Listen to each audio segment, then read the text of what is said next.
feet, her arms full of the paper-wrapped dresses she was delivering to a client. Struck by a drunk Englishman riding a horse through the city, heedless of pedestrians, said the witnesses. If Ottilie could barely comprehend it, how could a 6-year-old work through the horror of his suddenly upside-down world? She knelt beside Thaddeus, indifferent about the dust coating her skirt, and wrapped her arm around his thin, quaking shoulders. "Do you know, little glowworm, I think Margie is looking down on us from heaven. I'm sure she can see you, and is pointing you out to the angels. Can you hear her voice? Close your eyes and listen for it." Thaddeus screwed his eyes shut, and Ottilie leaned in closer. "Listen for her. She's not too far. Heaven is only on the other side of the veil." Reverend Hook's sombre words hung heavily, like the vines draping the 100-year-old gravestones and obelisks.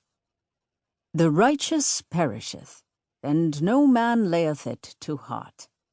And merciful men are taken away, none considering that the righteous is taken away from the evil to come. He shall enter into peace. They shall rest in their beds, each one walking in his uprightness." Ottilie pressed her head against Thaddeus's side and squeezed her own eyes shut. "Please, Margie, please let me hear you. Please be near. I don't know what to do, how to live. What will happen?" Nothing. She heard nothing. "I hear her, Didi," Thaddeus said, his exultant cry drawing indulgent glances from the people huddled around them. "She says, 'There is Thaddeus, our little glowworm, bringing light and joy to everyone.'" Ottilie smiled, tears dripping from her nose and splashing her bodice. Thaddeus heard what Margie said to him every morning. It was how she greeted him each day, holding out her arms as he rubbed sleep from his eyes. It felt right that she should leave him with those words. "You see? You only need to listen, and you'll hear her." Ottilie tapped his heart. "Right here." Thaddeus stood on his tiptoes, trying to peer past the pastor and into the gaping mouth of their family's final resting place. "Even though she's in that house?" Nani, standing straight-backed beside Ottilie, tusked. "She's not in that house, Navasa. She's in heaven." Her words were strong in their certainty. That was how Nani spoke. It made Ottilie feel safe.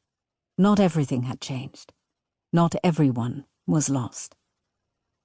Ottilie stood and leaned against her grandmother's side.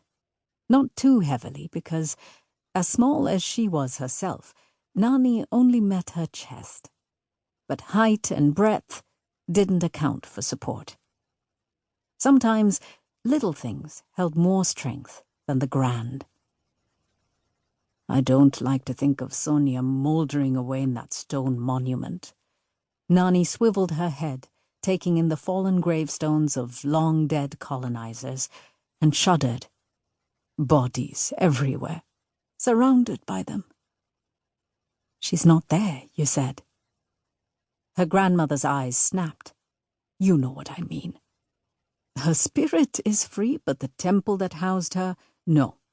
When I die, take me home to Benares and scatter me on the river." "You sound like a Hindu, Nani. You'll scandalize the Reverend."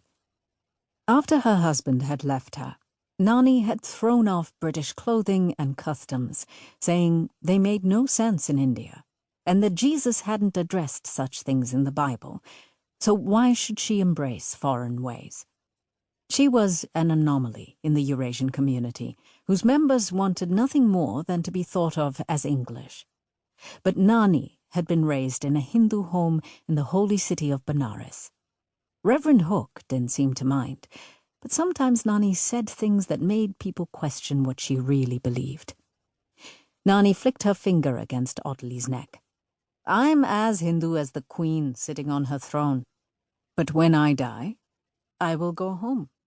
My